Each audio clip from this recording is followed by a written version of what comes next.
आप सभी बच्चों का नंदीश्वर की ऑनलाइन क्लासेस में स्वागत है और आप पढ़ रहे हैं फिजिक्स क्लास 11 चैप्टर 2।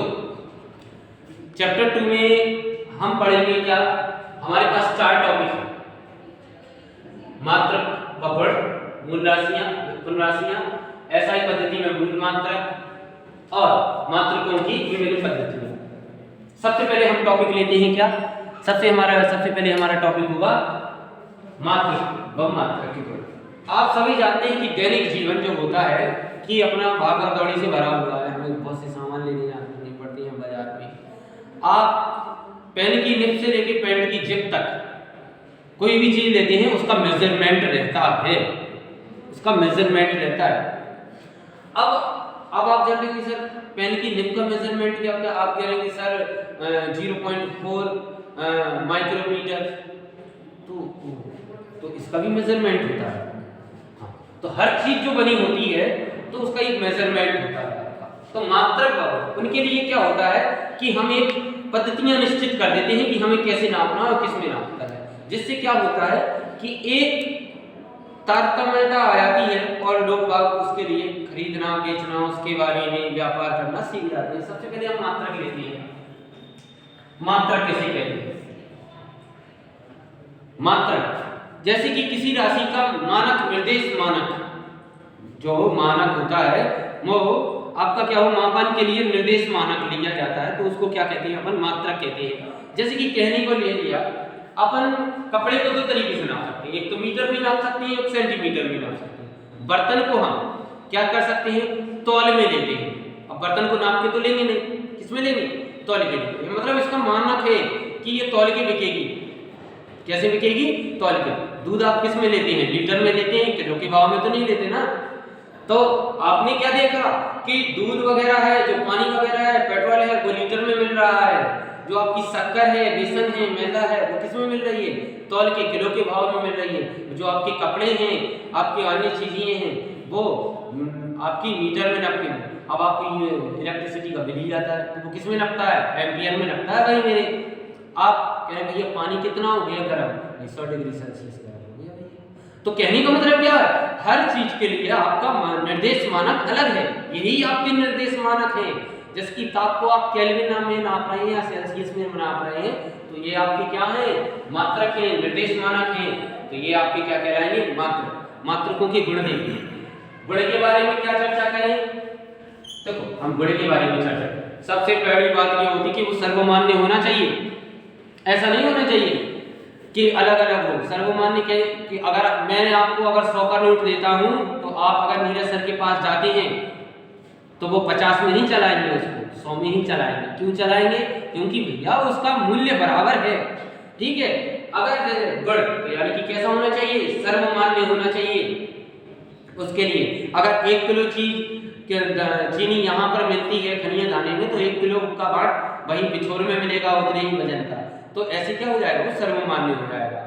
और उसमें स्थायित्व का गुण होना चाहिए। ऐसा नहीं है कि बरसात हो गई तो उसका वजन बढ़ गया और ठंड हो गई तो उसका वजन घट गया, ऐसा नहीं होता। उसका स्थायित्व का गुण होना चाहिए। पहले के जमाने में क्या करते थे लोग कि जमीन नापने के लिए बित्ते का इस्तेमाल या हस्त का इस्तेमाल करते थे। हाथ का मतलब इतना इस्तेमाल कर लेते कि कितने हाथ है। तो देखिए, लंबा व्यक्ति होगा उसके हाथ लंबे होंगे और टिंगा व्यक्ति होगा तो उसके हाथ कैसे होंगे, टिंगे होंगे। आपने ठगों की कहानी सुनी होगी, वो लोग ऐसे ही तो करते थे। अब जैसे कि अगर हम चर्चा करें कि अलाउद्दीन खिलजी में क्या किया गया था कि मापन की पद्धतियां निश्चित की गई थी। पहले क्या करते थे कि हाथ भर से नाप लिया करते थे, हाथ भर से। तो क्या होता था, इसमें बेईमानी हो जाया करती थी, किसी को कम आया करता था, किसी को ज्यादा आया करते थे। उसके बाद मात्रकों की पद्धतियां, खैर ये आदिकाल प्राचीन काल से चली आ रही है और उनकी पद्धतियां बदल दी गई। अब गुण के बारे में और चर्चा करते हैं। तीसरा गुण है, समय के साथ उसमें परिवर्तन ना हो। समय बीत जाने पर भी उसका वजन उतना ही रहना चाहिए। मात्रक निश्चित होना चाहिए, स्पष्ट होना चाहिए, पूर्ण रूप से परिभाषित होना चाहिए और आसानी से पुनरुत्पादित होना चाहिए। ऐसा नहीं, अगर आपका जैसे कि मान लीजिए कि आपका लीटर का बाट टूट चुका है तो आप बाजार से उसको दूसरा खरीद सकते हैं, उसको खरीद के ला सकते हैं। ऐसा होना चाहिए, आसानी से मिलना चाहिए। ठीक है, और भौतिक अवस्था जिसकी ताप दाब उनका इन पर प्रेशर नहीं पड़ना चाहिए। ये आपका क्या हो गया, मात्रक हो गई और उनकी गुण हो गए। अब हम चर्चा करते हैं मूल राशियां। मूल राशियां वे राशियां कहलाती हैं कि जो पूर्णतः स्वतंत्र रहती हैं, जो किसी पर निर्भर नहीं करती, उन राशियों को क्या कहते हैं? मूल राशियां। मूल राशियों की संख्या आपकी 7 है। संख्या कितनी है? 7। और 2 क्या है आपके? पूरक मात्रक है। अगर हम मूल राशियों के बारे में चर्चा करें तो देखिए इसमें हमारे 2 क्वेश्चन क्लियर होते हैं। इसमें हमारे 2 क्वेश्चन क्लियर होते हैं। आपका कौन कौन सी है मूल राशियां वो भी हम बताते जाते हैं साथ में आपको।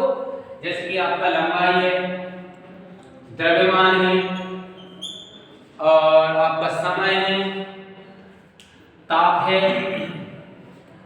विद्युत धारा है, विद्युत धारा है आपकी, और आपका ज्योति तीव्रता है, ज्योति तीव्रता, पदार्थ की मात्रा है। मैंने डायरेक्ट इनके संकेत लिख दिए हैं, ठीक है। और आपके पूरक मात्रक क्या है? समतल कोण और घन कोण के बारे में है। सीधा मात्रक लिख रहा हूँ, रेडियन लिख रहा हूँ इसका। इसको आरएडी से भी बता सकते हैं आप, और एसटी आरएडी से भी बता सकते हैं, स्टेरेडियन हो जाएगा। आप एसआर से भी बता सकते हैं, कोई बड़ी बात नहीं है इसमें।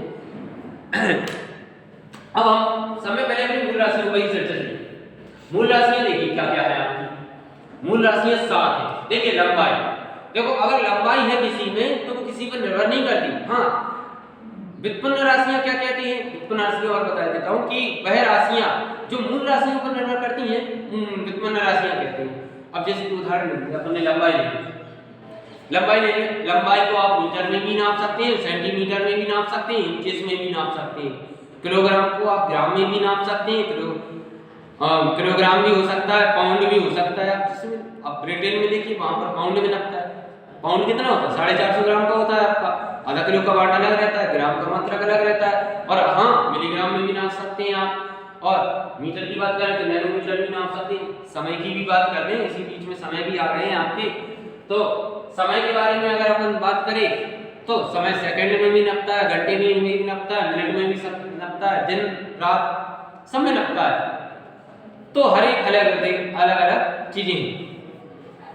अब हम किस पे आते हैं? मूल राशियों पे आते हैं। तो देखो मूल राशियों का मात्रक क्या है? लंबाई, इसको का संकेत L होता है। वजन का किलोग्राम होता है, इसको केजी में नापते हैं एसआई पद्धति में। समय का सेकंड होता है, ताप का केल्विन होता है, और इसका संकेत T होता है। आपका विद्युत धारा का एम्पियर होता है। विद्युत धारा जो होती है वो एम्पियर में नापी जाती है। वोल्टेज मत ले लें हमारा पाइप में, वोल्टेज नहीं लेना है, वोल्टेज एक अलग बात होगी, ठीक है, वो है उसी का अंग हमारा। ज्योति तीव्रता, अब आप कहेंगे सर जी ज्योति तीव्रता क्या होती है? कैंडेला, इसको किसमें नापते हैं? कैंडेला। ज्योति तीव्रता की अगर हम बात करें तो आपने कभी ये देखा होगा कि एकदम प्रकाश पुंज जो आती है, जो प्रकाश पुंज आती है तेज, तो उसमें तीव्रता देखी जाती है कि कितनी तीव्रता। इसका काम पता है कहाँ रहता है? इसका काम रहता है कि जिसकी बड़ी बड़ी प्रकाश वर्ष की दूरियां नापनी है, ज्योति तीव्रता, उनका तापमान नापना है। जिसकी आपने देखा होगा कभी कभी वीडियो में कि हमारे सूरज का तापमान 6000 डिग्री सेल्सियस है। अरे भैया कोई उसमें थर्मामीटर लगा के तो आया नहीं होगा ना, ज्योति तीव्रता के थ्रू नापा होगा भैया, वो ऐसे नहीं नापते, उसका एक निश्चित मान होता है। अगली वीडियो में बताऊंगा जरूर। मोल, मोल क्या होता है? पदार्थ में अणुओं की संख्या, ये इसमें नापा जाता है। एवोगैड्रो संख्या भी कहते हैं, अपनी केमिस्ट्री में भी पढ़ा हुआ है। रेडियन, समतल में बनने वाले कोण, ठीक है। और स्टेरेडियन, ये आपका घन कोण होता है। घन कोण मैंने अभी, घन कोण मतलब किसी बिंदु पर बनाया गया कोण। जैसे कि आप मान लें कि घन कोण के बारे में मैं बताता हूँ कि कितना एंगल होगा या वस्तु कितनी बड़ी होगी, इसका भी बहुत महत्व होता है। कैसा होता है? जैसे कि आप एक कोई वस्तु बहुत दूर पर स्थित है तो वो आपको क्या दिखेगी? छोटी। अगर जैसे कि आप यहाँ से खड़े हैं और यहाँ से अगर आप देखें तो अपने बगल में बड़े बड़े टावर खड़े हैं इलेक्ट्रिसिटी के, तो वो छोटी छोटी नजर आती है। तो हमारी वस्तु क्या कर रहा है? हमारी आंखें क्या उस पर एक घनकोण बना रही है उस पर, मगर वो वास्तविकता में बहुत बड़ा है। तो इसकी इकाई द्वारा उसको नाप लिया जा सकता है और उसका एग्जैक्ट मान लिया जा सकता है। तो ये इसमें आ जाते हैं। अब आते हैं हम किस पर? मात्रकों की विभिन्न पद्धतियां। मात्रकों की विभिन्न पद्धतियां 4 प्रकार की होती है: सीजीएस, एफपीएस, एनकेएस, एसआई पद्धति। आप देखिए सीजीएस पद्धति के बारे में, सीजीएस क्या होता है आपका, और सीजीएस के बाद अगर हम देखें तो एफपीएस भी होता है आपका, और आपका MKS होता है, और आपका MKS के साथ SI पद्धति भी होती है। तो ये बिल्कुल सरल है, देखो बिल्कुल इजी है, कुछ भी नहीं है इसमें। आपका इसमें इजी कैसा है, ये आपका लंबाई के लिए, ये आपके लिए वजन के लिए, और ये आपके समय के लिए, बस सीधी सी बात है। C का मतलब सेंटीमीटर, G का मतलब ग्राम, S का मतलब सेकंड, F का मतलब फुट, और P का मतलब पाउंड, S का मतलब सेकंड, ठीक है। और MKS का मतलब मीटर, किलोग्राम, सेकंड। SI पद्धति जो MKS है वही SI है, बस इसको क्या कहते हैं, ये अंतरराष्ट्रीय पद्धति हो जाती है, ये फ्रांस के द्वारा स्थापित है, ठीक है।